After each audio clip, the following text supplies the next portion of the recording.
What's going on, everybody? Mitch here, and welcome back to another video. And today we're going to be going over a community roadmap for 2018 for World War II Online, and it also includes a little bit of a debrief for 2017. So let's go ahead and jump on in here. And we first have Zoom, the CEO of CRS, Corner Rat Software, the developers of World War II Online. Giving a layout and talking about what this update is and what to expect. Also, they have a mention in there that you can help them out. There are positions open for CRS, some technical and non-technical. You have marketing and things like that. So if you don't actually have skill, you can help get the game out there and exposure. So that's something to definitely check out with the link here. And I'll include a link to these development updates, which will also have a link to that if you're interested. But yeah, let's go ahead and jump into what they've done in 2017 and where we at versus where they wanted to be at. So first off the bat, they say one of the most important things for our new team at Corner Rat Software is to continuously deliver on the promise that we make to you. Internally, we have something we like to go by: under promise, over deliver. While sometimes we can't always make this timeline we set because we're mostly a volunteer team, which is true. They are full of volunteers. We do our very best to take seriously following through. So the first part of the roadmap is, of course, dedicated to showing you the things we did complete. The second half is going to show us the things they were unable to complete. So the biggest thing, and the thing that I absolutely love and I was very excited for, and I'll touch on more later, is they released World War II Online on Steam this fall last year, 2017, which was huge, absolutely huge, and a big step for this game. They fixed the UDP packet communication, expanded concurrent user capacity, updated lots of old legacy artwork, which, like the 88 has a brand new artwork. It looks fabulous. A lot of the old crews have been touched up and have a lot better artwork now. Squad tools released, massive increase in bandwidth by a factor of 10, several new servers, components, and wires added to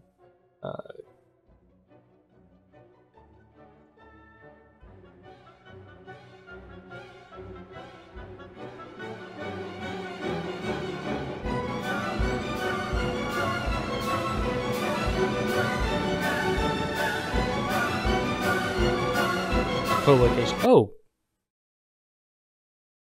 Co-location. Going on. Death lag removed, anti-hack countermeasures, and self-propelled anti-aircraft vehicles, which there will definitely have to be a video of some of those in the future. Pending things they want to get to.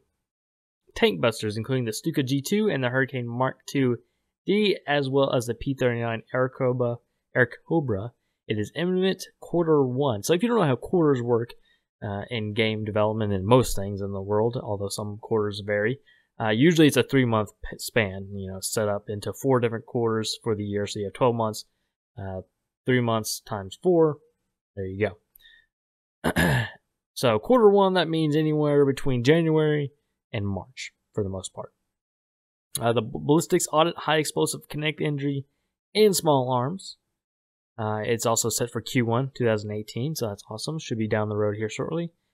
It's next up in the QA testing. Explosive becomes especially more powerful, lethal air, land, and sea, which will be very interesting because cities getting bombed is very common. So if you think about it, if those bombs are even more deadly, thinking about more things flying through the air, it's going to be interesting to see how they get to balance that out and tweak that a little bit, because you could see, 111s for the Axis side just absolutely obliterating forces. They also mentioned kinetic energy, non-explosive munitions will be at historical values. Small arms fire will be more in accordance with the historical values as well. Italian soldiers are set for Q1. Currently receiving polish prior to QA. That is actually surprising. I did not expect the Italians to be coming so soon. So that's actually really good news and pretty awesome as well. I don't want to go too far down. Don't you read ahead of me. They also plan on bringing in the Allied 30 caliber machine gun. So for the US most likely. The Allied M1A1 carbine and paratroopers. So I'm assuming here that both of these are referring mostly to the United States forces, because there already are French paratroopers and British paratroopers. There's just not American paratroopers. So that'll be actually really cool to see. The German STG-44, which is something people in game have been wanting forever. So that's amazing. That's Q2, so we're looking at what there? Second quarter, so that's April to June. So yeah, that's not super far off as well. June a little bit more, but maybe it'll be a birthday present. Who knows? Hybrid supply is on the table still. Q3 to Q4. 64-bit game application, same thing, and integrated voice comms, Q4. So the end of the year, they're hoping to have that done. All right, so yeah, definitely very cool things that they're still planning on working on that they couldn't quite get into 2017, but yeah, still very cool. So let's go ahead and look forward to the things they, on top of this stuff, and including this stuff, that they want to get done in 2018. So 2018's roadmap key items. The hybrid supply system. So this was something I actually had to do a little bit of research myself and background, because I've known about the issues with World War II Online supply for a while. Right now it's basically controlled by the high command. I'll stop scrolling because I know you guys can't read anything and I'm rambling here. Right now supply is basically controlled by the high command. They are volunteer players that are in charge of basically moving flags on the map to put supply in certain towns. So basically supply is limited. What the hybrid supply system wants you to do is keep the flags, or keep high command's slight role in things like the flags, but every frontline town and the town behind it should automatically have some supply. So as you can see here, we'll just scan here a bit. This will stabilize the campaign map during all time zones. So that means, right now with all volunteer high command that is control of supply, the high command is not on during, let's say, European time zone. The other side, who may have European time zone commanders on, they have a significant advantage because they can move supply around, and this stabilizing campaign supply is important, so the side that doesn't have the high command won't easily get rolled, or not as easily. Kind of like I was just saying, providing more supply for players throughout the entire theater of operations.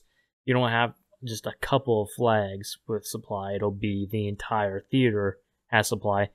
Side concern there, it's a double-edged sword. Having flags is bad because of the time zone thing, but also it does force people into a more tighter space with the flags. You're not spread out the entire... This is the entire Western Front, so it's a lot of area, or yeah, it's pretty much the entire Western Front. That's a lot of land. So it's interesting. It'll take some of the onus off of high command, but it also puts some onus back on them again, with them corralling people into certain objectives potentially. So we'll see how that works out. Which, here we go. That kind of basically, this statement here for providing greater opportunity for organization via planned operations. So there you go. You could fight anywhere on the front, but if you have a planned operation that says, hey, we're going to hit this town on this day at this hour, it gives you that opportunity without worrying about high command having to be on it right at that moment to move the flags for you and to get the supply there. And it brings value back to squads, because squads can say, hey, we're fighting in this town tonight, we're taking it, or we're defending it. They have some more say than what is currently going on. Massive overhaul of the user interface. That's one of the biggest things with World War II Online. It's kind of hard to tell what's going on sometimes if you're new at the game. And I've been playing this game since 2004, since I was 14 years old, and I still struggle at times to tell what the hell is going on. Let's see, restoring rear line supply. Continue to give high command a role that can leave player base, reduce pressure on the high command. It's basically what we said. And continue to have movable supply to maintain diverse gameplay. So this is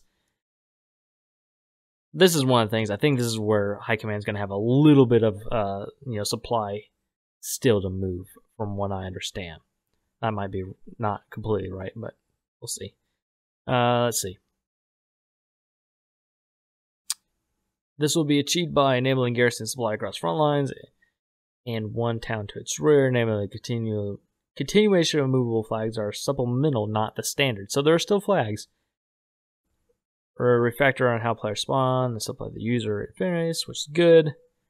Yeah, so I mean, this is just a rundown of how they plan on getting there. This is one big thing. Allied forces, and I'm sure Axis forces will have the same thing once they have the Italians, will be capable of changing ownership of their towns from U.S. French to United Kingdom via the High Command options. So that's awesome.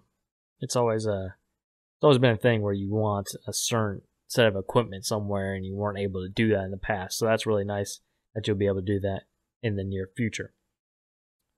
So that's very interesting. If you have questions, they do have a little QA form. So you can go there. Once again, there will be a link to this entire dev blog where you can get to all these other hyperlinks as well. Moving on, though, the 64 game bit application, which is going to be a big thing for a lot of games. So it's glad to see World War II Online adjusting that as well. Moving the game to 64 is a tremendous advantage for us to expand our technologies, but even now it's becoming ever more important. Effective September of 2018, this is what I was leading to, Apple will be removing the support for 30-bit applications, and we're expecting Microsoft to not be far behind. So a lot of systems are moving away from 32-bit.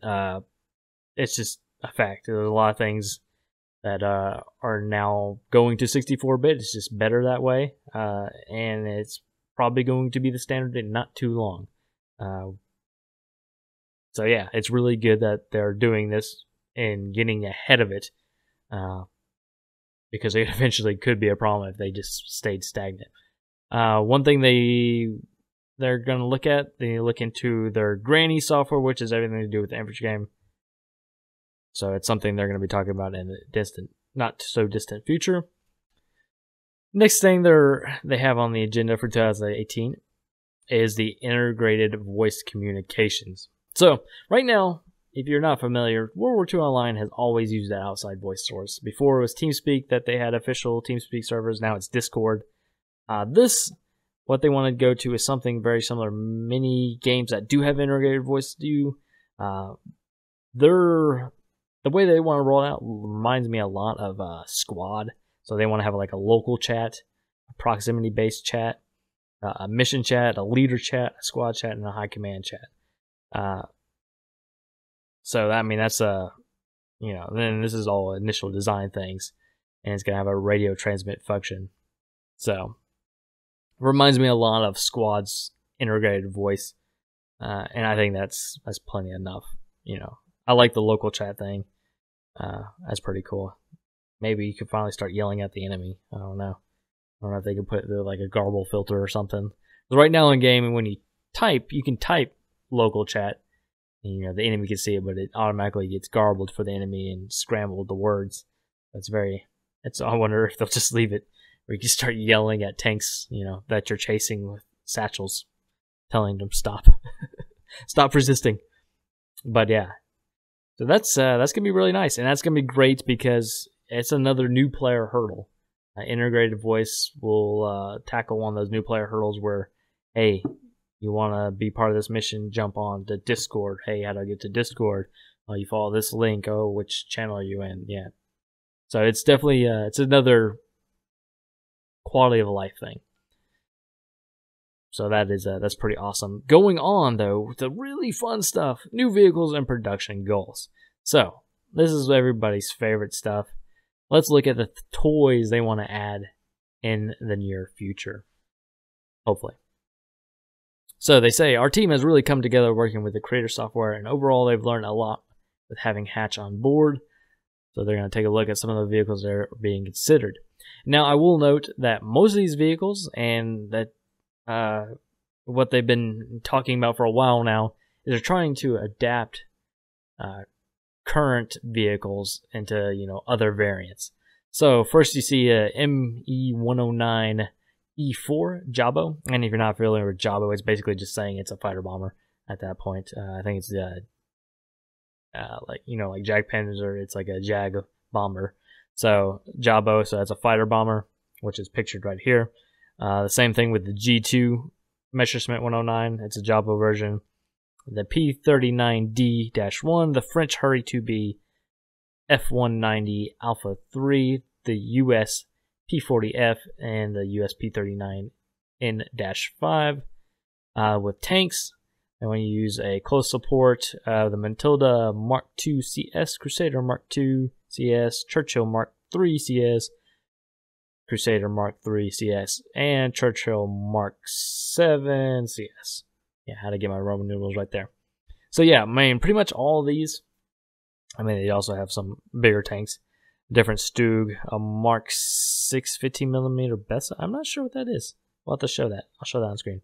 The Firefly, which they have pictured down here, which will be awesome. The Achilles and the Panzer IIIL. So yeah, I mean, all these, they can use current platforms and they don't have to do anything ridiculous. As you saw with the, or hopefully as you saw with the self-propelled artillery, anti-air artillery, those are all assets that were mostly in the game and they only had to change a couple of things. So that's very, it makes sense. You can get new equipment out there to the players, but without having to invest a lot of time and resources. So that's a good thing, I think, in my opinion. Let's see, other production goals and investigation. Investigation includes smoke rounds for tanks. Interesting. White phosphorus for tanks. Continuous flight model reviews and fixes. Armor reviews and fixes. Okay, so that's always good to see. Now they're moving on to terrain. There's been a long time issue with just general areas of World War II Online where the terrain, there's like a little gap in between the terrain or something silly. And for the longest time, they weren't able to do anything out of it. The terrain editor was like, hieroglyphics for CRS for a long time. So let's go in and hear what Zoom has to say about this. He said, "We've been spending quite a bit of time trying to unlock the ability to induce terrain fixes, even expand the map, thanks to one of our great volunteers, Merlin51. Shout out to Merlin51 for being awesome. We've learned so much about terrain building that we've invested some development time. Pray for Frisbone. He's been working on this one hard to figure out how we can take Merlin's fixes with the TE, the terrain editor, and place those into game. We've still got a lot of work here, but it's getting closer and we can feel it. Here's what they've been focused on. So they've been taking dot reports from the community so they know where the issues around the map are. He's trying to fix them, but he has a backlog of the things that he already fixed, but they're waiting to be deployed in the game. They're continuing to evaluate and improve things that are being reported. Looking at possibly changing the layouts of existing towns, and hopefully in the future they can add more. So that's cool. It'd be really nice, in the way past, there was talk about, adding North Africa into the game. That was the previous CRS. So it's interesting to see if they can expand the map a little bit themselves with this new, improved, community-driven CRS. So that's also really good news. So now going down to the really big thing, I think that's the biggest talking point, is there's a second wing of CRS being built. And Zoom says as it's his duty as president of Corner Rat Software to continue to evaluate how they can keep the ball moving forward as it relates to health and betterment of World War II Online and the great community organization CRS supporting this effort. So today they're formally announcing, when this was released, that they're creating a second wing of CRS, which will be focused on creating newer assets and getting folks involved with the Unreal Engine 4, an eventual plan for World War II Online 2, which obviously is quite some time away. So Wing 1, their current team members are still going to be 100% focused on making the current World War II Online better in every single way they can. But Wing 2 is very interesting. And here's some of the goodies. And we'll zoom in here. So Wing 2 And this step is very important, I think, because the Steam release showed one thing, that people enjoy the game and the concept of the game. But it's still really hard to get away from the fact that it is a 2001 game. It's better looking than 2001, but not by a whole lot. And with games like Postscriptum and Hell Let Loose coming out, it's going to be ever more important to keep expanding and doing something completely different. If I can get out of this damn picture. I don't want to talk to a rat right now. So, I mean, yeah, I mean, in War or Hell Let Loose and Postscriptum, they both look amazing games. But they're not to the scale of World War II Online. World War II Online still has a lot more going to it for it than those two games ever will, unless they decide to do something very similar. Don't have that happen. I don't want that. Unless they decide to do something really similar and, copy World War II Online's model, which I don't see them doing. But at the same time, you can see the reviews in Steam. A lot of people don't like subscriptions anymore. Well, you got to pay for servers somehow. But at the same time, you have to give the customer something that they feel is worthwhile paying for. And right now, World War II Online is lacking in a lot of people's eyes. I still love it. I still think it's great. Even when I take a break from the game, I continue my subscription because I believe in the concept of World War II Online and what it has to offer compared to other games. But not everybody feels that way, and I understand why. I mean, people spend their money on different things. I could spend my money on, Starbucks every day, or I could save a little bit and donate it or pay for the supporting of this game, which is what I choose to do. But never everyone's like that, and you need to give people incentives to want to buy your game and to continue to support it. And things like this definitely will do that. It brings it into the modern age. You still have the advantage of being one of the most unique world fighting games. I don't know how. Lost my train of thought on that one. You still are you're the only basically World War II simulator. I mean, it is air, land, and sea. You have supply operations. You have bombing, strategic bombing. I mean, you have just about everything that went on in World War II happening in World War II Online. So, I mean, you have a big advantage just by concept and execution. Now you just need to put the polish on it to make the people stay and to come and to stay. So I think this is a really big step forward and a really great plan, hopefully. Now, what does that mean for World War II Online as is? How are they going to get people in paying subscription, continue to pay subscription right now to support the continued development, to support this second wing? Because the money's not already in the bank for Wing 2, I'm sure. I mean, they have some development started, but it's definitely going to take more investment to get World War II Online out than what they probably have. Because I know they spent a lot of money on getting the software to continue to improve the current World War II Online. So yeah, that's going to be interesting of what they do to incentivize people to supporting the project. And like I said, there's people like me who will do that just about no matter what, through rain or shine until they close their doors. But people like me are far few in between. So they need to come up with something that makes people want to come back. Because the Steam release initially was awesome. There was so many new players. Battles were easy to come by. They were large. They were massive. They were awesome. And the player base slowly dwindled as that free 30 months went away, or that free 30 days went away from people. But what can they do to make people come back? I felt like they should have pushed a little bit harder on getting some toys out that made people happy, that made, some eye candy. That may have been just a temporary Band-Aid fix, to encourage people to continue to subscribe. It may have not worked. I don't know. You know, it's all hindsight now. But it's hard to, you know, it's already on Steam, WW2 Online. So it's hard to, you got to do something big now to get people to come back and reevaluate it. You almost have to have a re-release.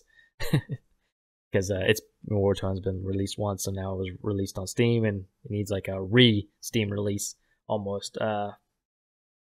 Although I think it was released on early access on Steam, so maybe they could do like a full release on Steam. I don't know.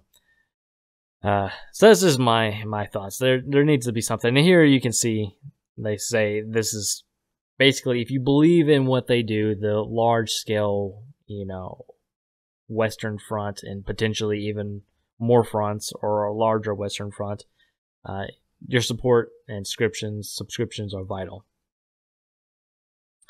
And they say it cannot be understood enough that this year requires the ultimate backing of WW2 fan base. And that's true.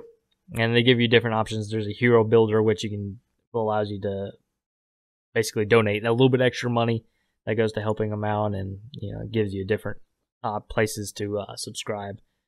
But yeah, I'm excited.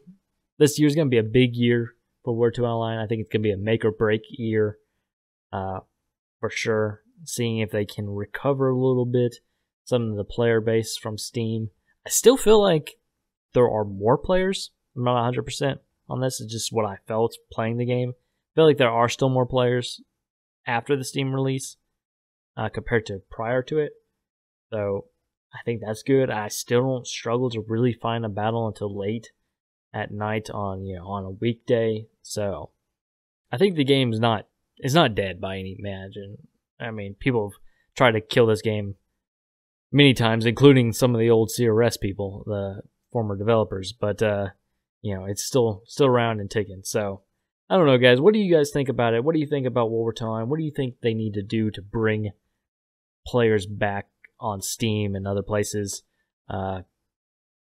Is it something completely alternate to subscription based? I don't know how would you do that? How would you get money on a reoccurring level that wouldn't make it subscription based? Is there a way to do it? I don't know.